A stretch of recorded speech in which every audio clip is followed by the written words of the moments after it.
Kalau kau mau punya banyak aset di surga nanti, punya banyak istana, punya banyak dayang-dayang, punya banyak fasilitas tambahan, ada 4 hal di sana yang harus kamu jadikan sebagai simpananmu. Kamu akan panen di sana. Yang pertama, menyembunyikan musibah. Di sini menyembunyikan musibah ulama rincikan. Artinya dia tidak banyak mengekspos sana sini.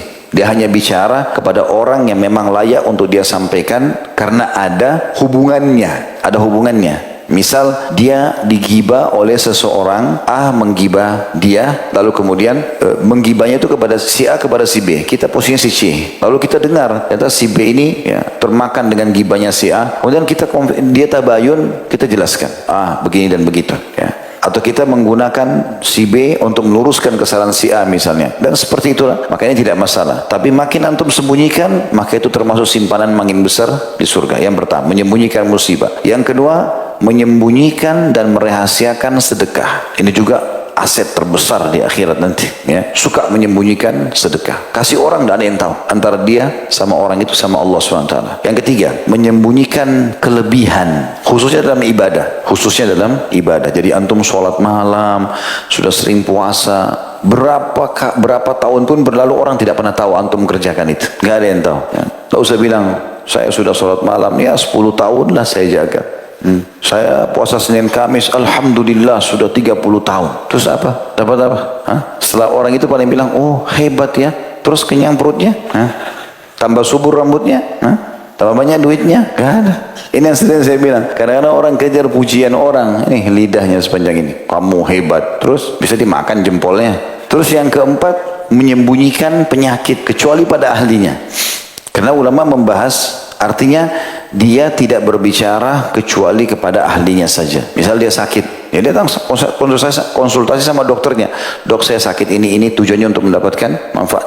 Tapi maksudnya panduan supaya minum obat apa segala macam. Tapi selain daripada ini mereka tidak pernah sebutkan. Dan ini yang dimaksud tadi dengan kasus Syuraih. Ulama menanggapi kisah Syuraih tadi yang matanya 5 tahun tidak melihat itu, dia maksudnya tidak ada yang tahu kecuali orang yang dia konsultasi dokter. Bahwasanya dia punya masalah di penglihatannya, seperti itulah. Karena ini tidak bentrok dengan dalil syar'i. Nabi SAW mengatakan, sesungguhnya Allah tidak turunkan penyakit kecuali Allah turunkan bersamanya obat, maka berobatlah wahai hamba-hamba Allah. Saya konsultasi pada ahlinya. Dan Allah mengatakan dalam Al-Quran, fas'alu ahla dzikri in kuntum la ta'lamun. Tanyalah orang-orang ahlinya kalau kalian tidak tahu, gitu kan? Berarti kita boleh menyampaikan, tapi jangan semua orang. Ada orang flu satu kampung tahu kalau dia flu. Untuk apa? Manfaatnya apa, gitu kan? Kemudian teman-teman sekalian,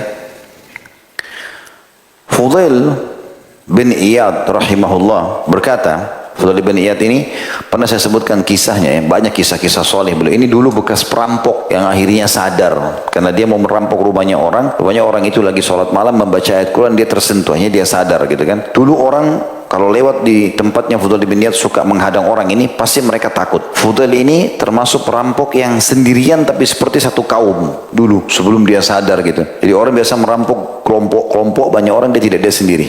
Sampai ada beberapa kisah dinukil tentang kesadarannya. Ada yang satu dia mau masuk dalam kota, dia mau merampok, dia manjak tembok. Kemudian ada orang lagi sholat malam, pemilik rumah, lalu dia dengarkan ayat Al-Quran. Alam ya'ni alladhina amanu an takhsha qulubuhum li dzikrillah wa ma nazala minal haqq. Artinya, belum tibakah saatnya orang-orang beriman itu tersentuh hatinya terhadap apa yang Allah turunkan dari kebenaran, makanya tersentuh dengan ayat itu tersebut, lalu dia masuk ke dalam masjid, gitu kan. Lalu kemudian dia sadar, intinya itu. Ada riwayatnya yang menjelaskan dia sadar gara-gara satu waktu ada satu kafilah lewat, dia mau serang, terus dia dengar perkataan mereka mengatakan, di sini ada satu orang yang sangat buruk namanya Fulain. Tidak ada seorang pun lewat kecuali pasti dibunuh sama dia. Maka hati-hatilah kalau lewat di situ. Lalu dia berpikir, kenapa manusia sampai setakut ini dengan saya? Lalu kemudian dia sadar, dia bertobat. Intinya Fulain dulunya buruk, tapi subhanallah Allah tidak lihat masa lalu seseorang. Dia pun sadar dan dia menjadi ulamanya muslimin. Dia bersahabat sama Abdullah bin Mubarak rahimahullah. Ini ulama tabi'in yang sangat terkenal. Sampai Abdullah bin Mubarak waktu jadi sahabatnya Fudail, dan dia lihat Fudail ini belajar, banyak hafal ayat Al-Quran, hafal hadis, terus selalu tersentuh orang dengan nasihat-nasihatnya karena memang dia seorang praktisi. Maka kata Abdullah bin Mubarak, sungguh Fudail adalah tanda-tanda kebesaran Allah di muka bumi. Fudail ini pernah mendengar seseorang mengadukan cobaan yang menimpahnya. Maka dia berkata, bagaimana mungkin engkau mengadukan yang merahmatimu kepada orang yang tidak memberikan rahmat padamu? Kan sekarang yang uji kita siapa? Yang buat kita lapar, yang buat kita sakit, yang buat kita apa semua ini cobaan-cobaan. Siapa yang buat itu semua? Allah SWT. Allah ciptakan itu dan Allah datangkan dia. Mungkin akibat perbuatan kita ya, tapi kan penciptanya Allah SWT. Kalau kita keluhkan itu berarti seakan-akan kita tuduhkan Allah yang menciptakan itu. Padahal dengan hikmah Allah Subhanahu Wa Taala Dia menguji kita. Seperti itulah. Oleh karena itu teman-teman sekalian, kita harus faham bahwasanya kalau Allah mencintai seorang hamba, Allah akan mengujinya. Ya, kalau orang beriman, dari ini sering kita bahasakan. Dari cobaan itu, kalau Allah belikan, maka cobaan itu tujuannya untuk membersihkan dosa dia atau justru mengangkat derajatnya. Ya. Sebagaimana hadis Anas radhiyallahu anhu, dan hadis ini diriwayatkan Imam Bukhari jilid 7 halaman 151. Dia berkata, aku pernah mendengar Rasulullah SAW bersabda, sungguhnya Allah yang Maha Suci dan Maha Purna berfirman, apabila aku menguji hambaku dengan kebutaan pada kedua matanya, lalu dia bersabar, maka aku akan mengganti kedua mata itu dengan surga. Begitu juga dengan hadis-hadis yang lain, seperti misalnya Atha bin Abi Rabah rahimahullah, salah satu ulama tabi'in di Mekah, berkata, Ibnu Abbas radhiyallahu anhu pernah berkata kepadaku, maukah aku tunjukkan kepadamu seorang wanita yang pasti menjadi penghuni surga? Maka Atha berkata, ya, aku mau dengar ceritanya. Kata Ibnu Abbas, seorang wanita berkulit hitam pernah mendatangi Nabi SAW seraya berkata, sesungguhnya aku ini kena sakit ayan dan auratku sering kalau lagi kambuh sakit penyakit itu, aku terbuka, tersikap auratku. Mau berdoalah kepada Allah agar Allah berikan aku kesembuhan. Maka Nabi SAW menimpa itu sambil mengatakan begini, menimpalinya sambil mengatakan, apakah apabila engkau menghendaki untuk bersabar, maka itu lebih baik dan Allah akan berikan kau surga. Dengan penyakitmu ini sekarang, kalau kau sabar terima, maka pasti akan jadi balasannya surga. Tapi kalau engkau mau, aku bisa berdoa dan disembuhkan engkau, tapi nggak ada jaminan surganya. Maka wanita itu langsung spontan berkata, aku bersabar. Kalau gitu aku terima, balasnya surga. Gitu. Ya sudah, biar sabar aja. Wanita itu berkata lagi, tapi pada saat kambuh ya Rasulullah, sering auratku terbuka. Mohonlah kepada Allah agar tidak terbuka auratku pada saat itu. Maka Nabi SAW pun berdoa agar wanita tersebut pada saat kambuh tidak tersingkap auratnya. Ya, hadits ini diriwayatkan Bukhari di jilid 7 halaman 150, Muslim jilid 16 halaman 131.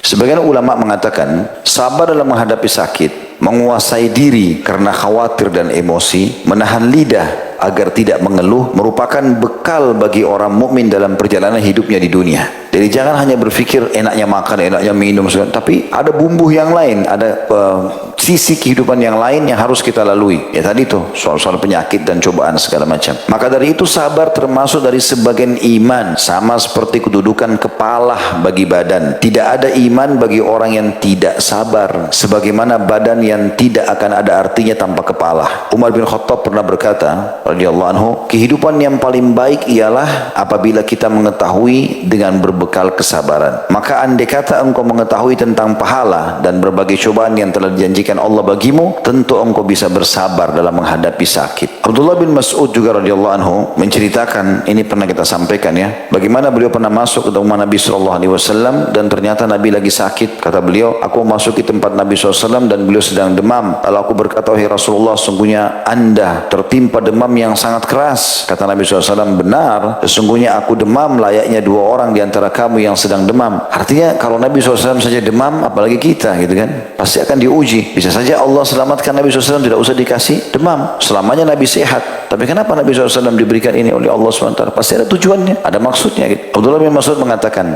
apakah dengan begitu berarti anda dapat dua pahala? Kata Nabi SAW, benar. Kemudian beliau berkata, tidaklah seorang muslim menderita sakit karena suatu penyakit atau yang lainnya, melainkan Allah menggugurkan kesalahan-kesalahan atau dosa-dosanya dengan penyakit itu sebagaimana pohon yang menggugurkan daun-daunnya. Ya, ini tentu diriwayatkan oleh Bukhari di jilid 7 halaman 149 dan Muslim di jilid 16 halaman 130. Dalam hadis yang lain diriwayatkan Imam Bukhari juga masih di jilid yang sama, jilid 7, cuma halamannya 148 149. Imam Muslim juga riwayatkan di jilid yang sama 16 sama halaman 130, bahwasanya Abu Sa'id dan Abu Hurairah radhiyallahu anhu berkata, keduanya pernah mendengar Rasulullah SAW bersabda, tidaklah seorang mukmin ditimpa sakit, letih, demam, sedih, hingga kekhawatiran yang mengusiknya, melainkan Allah akan membersihkan dosa-dosanya. Jadi semua itu akan ada manfaat bagi orang-orang beriman dalam menghadapinya. Jadi kalau kita sabar, kita terima, alhamdulillah, maka itu solusinya. Kalau kita tidak terima, sebagaimana Umar bin Khattab katakan, itu berarti akan jadi masalah buat dia. Teman-teman sekalian, disebutkan juga di dalam banyak ayat-ayat Al-Quran bagaimana orang-orang yang sabar itu akan mendapatkan balasan yang sangat besar. Ayatnya banyak ya, tetapi hal yang sangat menarik itu di Al-Baqarah surah nomor 2 ayat 177, Allah Subhanahu wa taala berfirman dan memastikan salah satu yang menyebabkan iman itu dinilai sempurna dan sangat baik, pahalanya juga besar, orang itu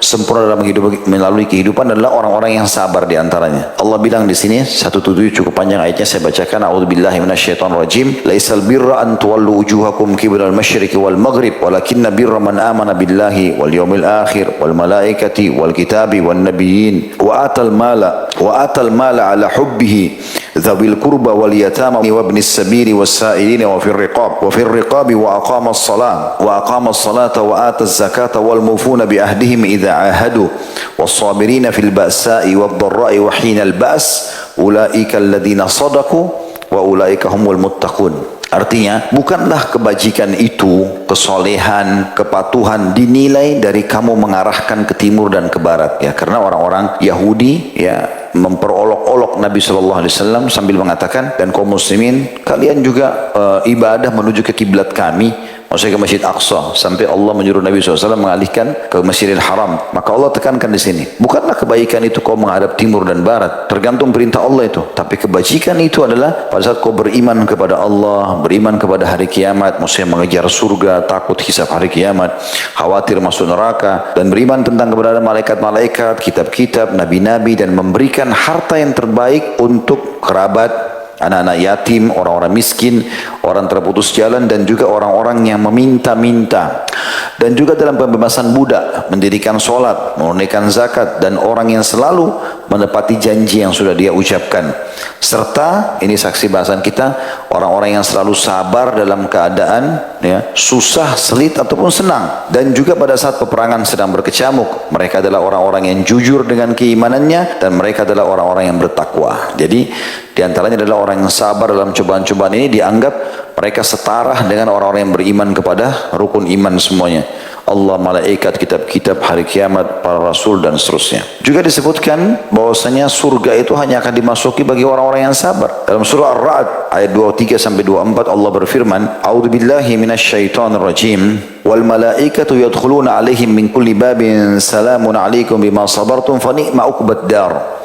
Sedangkan para malaikat masuk ke tempat-tempat mereka dari semua pintu, maksudnya istana-istana mereka, sambil mengucapkan keselamatan buat kalian terhadap atau atas kesabaran kalian, maka alangkah baiklah tempat kesudahan itu. Sebagian ulama mengatakan tentang tafsir ayat selanjutnya surah Az-Zumar ayat 10, A'udzubillahi minasyaitonirrajim, innama yuwaffas sabiruna ajran bighairi hisab. Sesungguhnya orang-orang sabar akan dicukupkan atau akan diberikan pahala tanpa batas. Kata sebagian ulama, kalau orang-orang selain musibah dan kesabaran yang sedang dia lalui, seperti sholat, puasa, dan lain-lain, ini pahalanya sudah Allah tentukan. Tapi khusus sabar, itu akan dituangkan pada dia dari langit pahala yang sangat banyak, yang tidak ada batasnya. Jadi antum jangan bilang, oh cobaannya ini berat nih, saya nggak bisa sabar. Enggak, harus bisa sabar. Karena pahala sangat besar. Khusus ibadah sabar ini, itu dikatakan oleh Allah bighairi hisab, tanpa ada hitung-hitungannya. Bahkan dituangkan kepadanya tuangan yang sangat banyak. Ada orang diuji di istrinya, ada orang diuji di suaminya, ada orang diuji di anaknya,